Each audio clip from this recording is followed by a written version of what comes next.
Hello friends, இன்றைக்கி நம்ம லஞ்சுக்கு உருண்டை குழம்பு வைக்கிறது எப்படின்னு பார்க்கலாம். 1 கப் கடலைப்பருப்பு நனைய வச்சுருக்கேன், கொஞ்சம் புளி நனைய வச்சுருக்கேன்.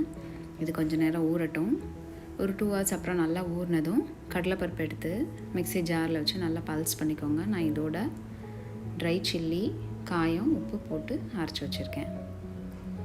இப்போது உருண்டைக்கு தேவையான, குழம்புக்கு தேவையான வெங்காயம், தக்காளி, கொஞ்சம் தேங்காய் எல்லாம் கட் பண்ணி வச்சுட்டு குழம்புக்கு அரைச்சி ஊற்றுறதுக்கு தேங்காய் ஜீரகமும் அரைச்சி வச்சுருக்கேன்.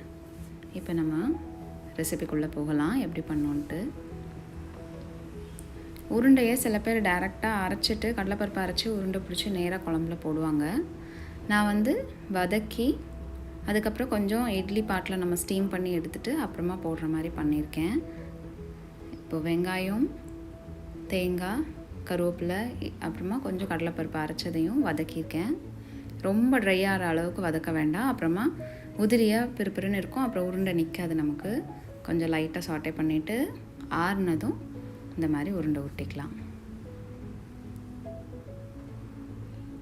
உருட்டிட்டு நம்ம இட்லி கொப்பரையில் ஒரு 7-8 minutes ஸ்டீம் பண்ணி எடுத்துக்கலாம். எடுத்துகிட்டு கொஞ்சம் ஆற விட்டு அதுக்கப்புறமா நம்ம குழம்பு கொதிச்சதும் போடலாம். ரெண்டுமே சூடாக இருந்ததுன்னா இட் மே பிரேக். இப்போது இதை இட்லி பாட்டில் வச்சு வேக வச்சிடலாம்.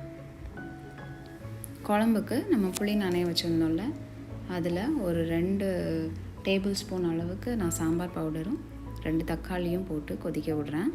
அதுக்கப்புறமா தனியாக வெங்காயம் தாளித்து இதோடு சேர்த்துடலாம்.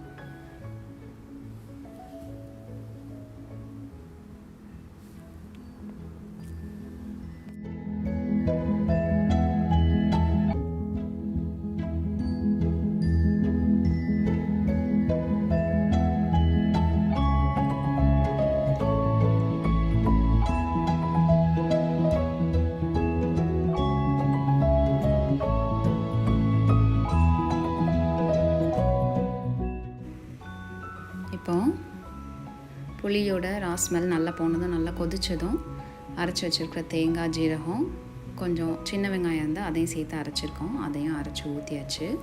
இப்போ குழம்பு நல்லா கொதித்து வந்ததும் நம்ம ஸ்டீமர்லேருந்து கடலை உருண்டையை எடுத்து, கடலைப்பருப்பு உருண்டை எடுத்து போடுறோம். அப்புறமா சிம்மில் போட்டு ஆஃப் பண்ணிடலாம்.